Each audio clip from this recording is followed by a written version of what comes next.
Agora sim, caso David, o rapaz que foi morto, provavelmente por engano por policiais militares que depois tentaram macular a cena do crime. Vamos ver?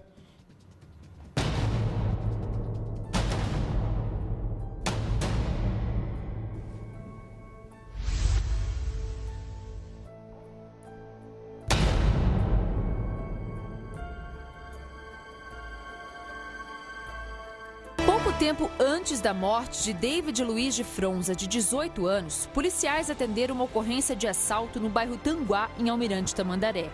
Os bandidos foram surpreendidos por um policial militar de folga. Eles trocaram tiros e fugiram em um carro, levando a pistola do PM.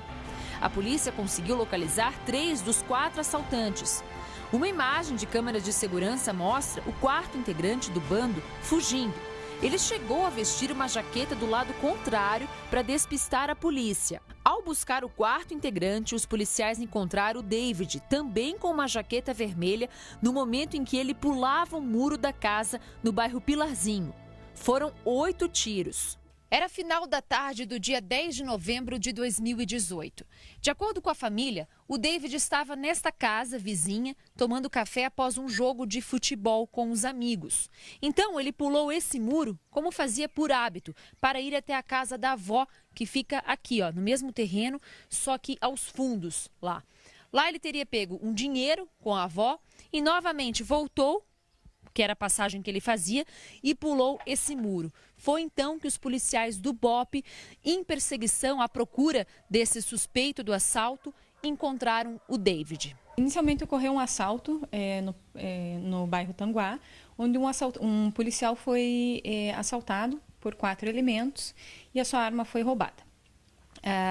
3 elementos foram presos depois em um parque e um deles ficou foragido. Esse foragido estava com uma jaqueta vermelha.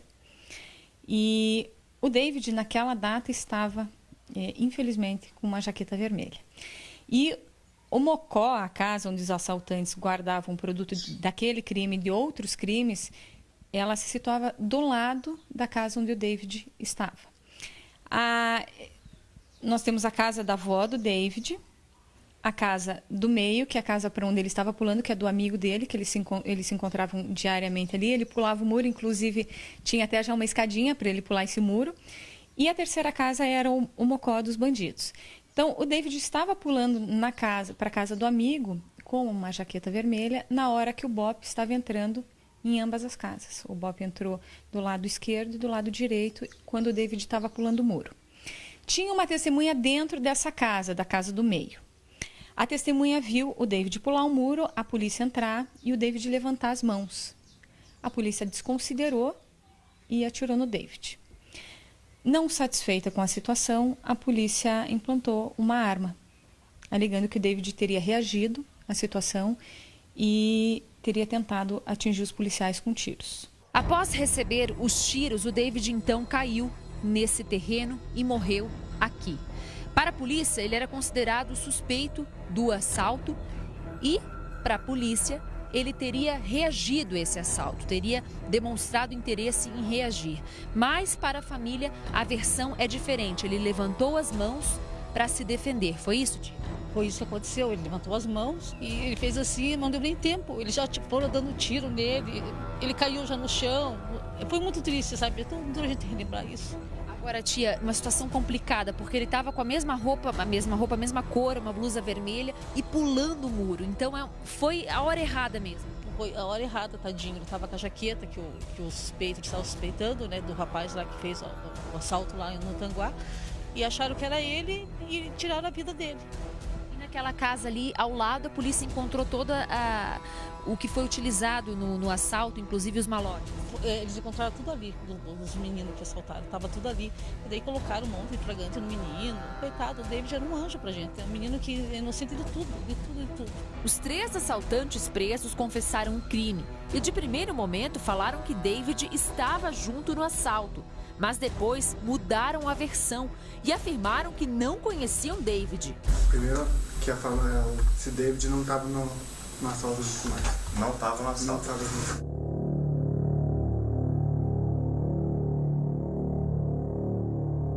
Esses 3 meninos foram presos e primeira oportunidade, no depoimento da delegacia, eles disseram que David estaria com eles no assalto. Durante a investigação e o processo que apurou esse assalto, os 3 meninos que foram presos no dia disseram que o David, que eles teriam apontado o David como o quarto elemento, porque os policiais do BOPE, que estariam na cena, chegaram com uma foto do David já morto e disseram para eles: vocês vão dizer que esse é o menino que estava com vocês. O nome dele é David e o apelido dele é Mike, que é o que consta no inquérito. Essa pessoa que foi baleada, foi morta, não é a pessoa que participou do assalto. Esse que é o David? Isso. Não é a pessoa. Mas o senhor nem conhecia. Esse David? Não, nunca vi ele. Mas o senhor falou alguma coisa na delegacia que eu conhecia, que tinha uma participação? Falei sobre a pressão das polícias, né? Eles viram que ele tinha matado um piano inocente e tentaram incriminar o piano. Tiraram uma foto, trouxeram para nós. E aí, o que o senhor falou? Nós falou que não era a pessoa que estava na cama. E aí eles falaram que era para o senhor falar que era? Falaram que era para nós falar que era. Por quê? Senão? Aí ele falou que era para nós falar que era ele, ameaçou nós, falou que nós podíamos morrer. Eles tiraram uma foto do David, chegaram em mim e mostraram, falaram: esse aqui? Eu falei que não, mas eles falaram que era para me acordar lá dentro, assim, que era o David. Ameaçaram a gente, daí levaram lá pra delegacia. E na delegacia o senhor falou que era o David ou não? Porque eles estavam ameaçando a gente, Os meninos acabaram desmentindo o primeiro depoimento, né, voltando atrás e reconhecendo que o David não era o quarto assaltante. Existe um inquérito em trâmite na delegacia da Polícia Civil de Almirante Tamandaré para tentar achar esse quarto elemento que até o momento não foi localizado. A família diz que ele foi confundido porque usava uma jaqueta vermelha e estava pulando o muro da casa, como fazia todos os dias, e que ele estava jogando bola com os amigos e não envolvido em roubo, conforme a alegação da PM. O David ia à escola, o David tinha um cavalo, ele cuidava do cavalo dele, era um bom menino, ele frequentava a igreja. Ele estava jogando bola no momento do assalto. Ele estava com vários amiguinhos, ele foi jogar bola, tem gravações dele indo jogar bola, dele voltando do campo, ele veio para casa, tomou um banho, ficou com a mãe e foi para a casa da avó, que é ao lado da casa na qual ele ficava com os colegas. O David era primário, nunca teve passagem pela polícia, foi um menino que foi injustiçado. O que nós entendemos? Que isso acontece, a polícia às vezes pode errar, né? A polícia está num nível de estresse muito grande. Pode acontecer. O que não pode acontecer é que policiais que devem prestar um serviço para a sociedade, que devem proteger a sociedade, para encobrir um erro, eles fraudem uma cena processual. Eles coloquem uma arma num menino que nunca fez nada, num inocente. Isso não pode ser permitido e me parece que a sociedade não está mais tolerando esse tipo de atitude. Então, eu acho que a corporação tem que rever alguns conceitos, dar suporte para esses policiais, porque isso não pode acontecer da forma como está acontecendo. Quando a gente avançou no terreno para fazer a incursão na segunda casa, eu ouvi uma verbalização já do outro policial e a polícia pulou o muro, já ouvi um tiro, um disparo. Daí mais um disparo. Aí a gente tentou chegar até onde estava o local do confronto ali e pudemos deparar com mais um indivíduo, ainda estava com a arma, no momento que foi verbalizado novamente para ele largar a arma, ele não largou, não acatou e foi alvejado mais uma vez. Aí o que acontece? Da casa da onde ele estava, que ele saiu, do terreno ali, nós localizamos a pistola 9mm, e um malote, uma bolsa com um malote e praticamente todo o valor que foi subtraído no roubo. Depois que teve o confronto, né, eu estava meio próximo do confronto ali, aí depois que já tinha isolado tudo ali, para entrar lá para reconhecer se era a minha arma, né, que estava com ele, e ele em óbito ali, né, eu reconheci pela fisionomia, né, e o... Mas o senhor não descarta a possibilidade não, que claro, da situação... o nervosismo pode acontecer. Se de repente fosse alguma pessoa parecida com ele, pode ter acontecido... Eu acho assim, teria que ser muito, muito parecido. Mãe, quando quando esses policiais falam para você, né? Se eles pudessem falar para ti, não, teu filho é o bandido mesmo, ele que assaltou, ele que estava lá no assalto, o que tu pode responder para eles em defesa do teu filho? Eu respondo 100% que o meu filho era inocente, que ele não estava no assalto, que o meu filho estava comigo. Tem provas dele indo jogar bola, tem provas dele voltando.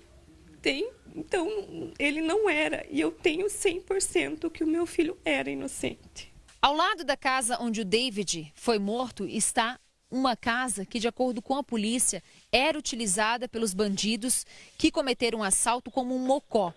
Aqui a polícia encontrou malotes e armas utilizadas nesse assalto.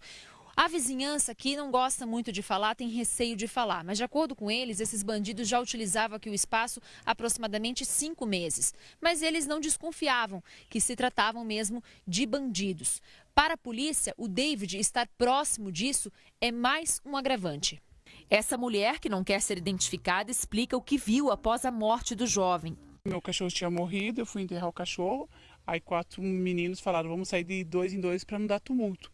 Daí, de repente, eu já vi as polícias chegando e entrou em todas as casas, entrou na minha, entrou em todas as casas, e entraram ali correndo, e entraram aqui, entraram na linha ali em cima, e viram o menino sem dever nada, e já foram atirando.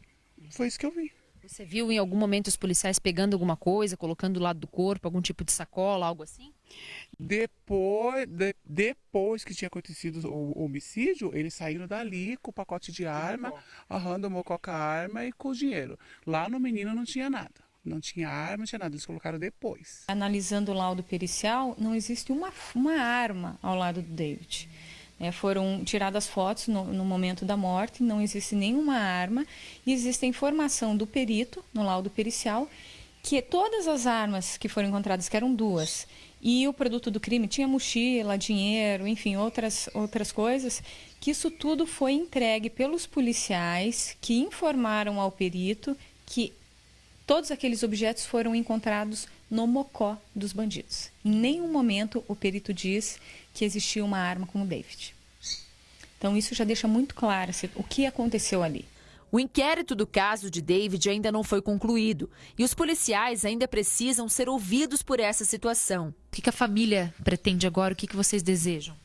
Primeiro que o inquérito seja concluído e depois, né, o procedimento comum, né, o procedimento do processo penal é que seja apresentada a denúncia pelo Ministério Público, para que depois haja uma audiência, enfim, até que os policiais sejam pronunciados, o que quer dizer? Que eles vão para a júri, para que lá eles respondam e sejam condenados. A família quer só a justiça. A verdade, ela sempre prevalece e pode passar o tempo que for, ela sempre vai ser superior à mentira.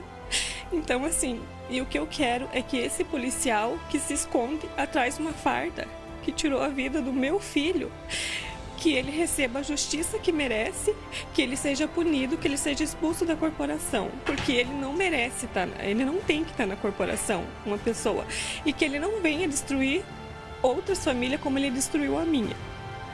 E o que eu quero é justiça e eu vou lutar até o fim, porque o meu filho era inocente, sim.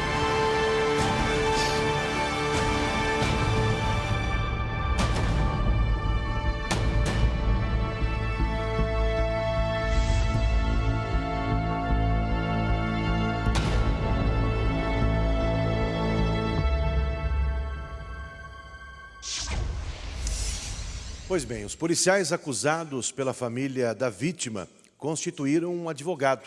E esse advogado enviou uma nota defendendo os policiais. Ele diz que a defesa tem a certeza, veja bem, né, a certeza cristalina de que os policiais agiram estritamente dentro da legalidade. Está comprovado por meio de depoimentos e documentos que David era um membro de uma organização criminosa que age na região. Mais do que isso, era um olheiro, um vigia do crime, empregou fogo contra a equipe policial numa tentativa de frear a investida da equipe contra os comparsas de crime. Na nota, a defesa nega a suposta alteração na cena do confronto, nega também que David tinha levantado as mãos para se render e termina afirmando que os policiais envolvidos na morte do jovem merecem condecoração e não um processo criminal, é o que diz a nota. Olha, eu quero fazer um desafio. Vocês disseram que podem provar, a nota diz isso, que vocês podem provar, então manda para cá o que vocês têm para provar que o menino era um informante. Mandem para cá o que vocês têm para provar que o menino não valia nada, porque a gente não pode ficar aí colocando acusações levianas contra um morto que não está aqui para se defender. O Tribuna da Massa conseguiu muitos vídeos mostrando que esta operação, no mínimo, pode ser questionada, entendeu? Agora, se vocês disseram que tem provas contra o morto, por favor, mandem aqui para o Tribuna, ou eu vou achar que, na verdade, vocês não têm prova coisa nenhuma. E o Tribuna, minha gente, se coloca a favor dos policiais militares, sim. Agora, se eles fizerem qualquer coisa contra um inocente, você pode ter certeza que eu não vou acobertar ninguém, mas de jeito nenhum. Estou até o final nessa história aí.